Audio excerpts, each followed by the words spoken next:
I am Brett Tripp. I'm 31 years old. I was born in Ann Arbor.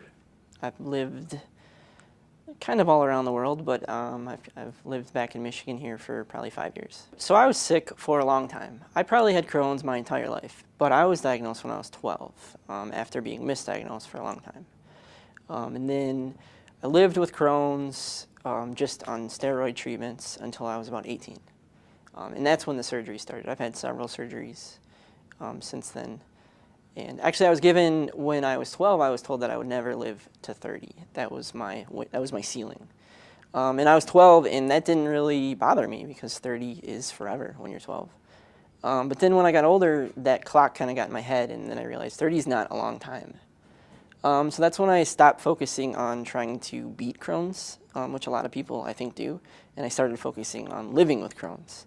And once I started focusing my energy on living with Crohn's, luckily I had the education and the means to make a better life for myself. So my creation for this kickstart, I guess, is a 3D printed ostomy wafer. So a lot of people with Crohn's have surgery, usually to take out their colon or more, which leaves them with a ileostomy or a colostomy bag. And the bag is how they go to the bathroom.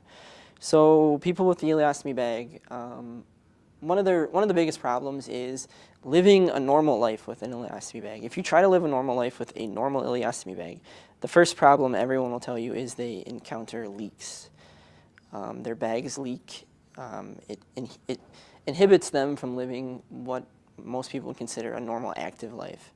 So my idea was, instead of using what's out there, is creating a wafer. A 3D printed wafer.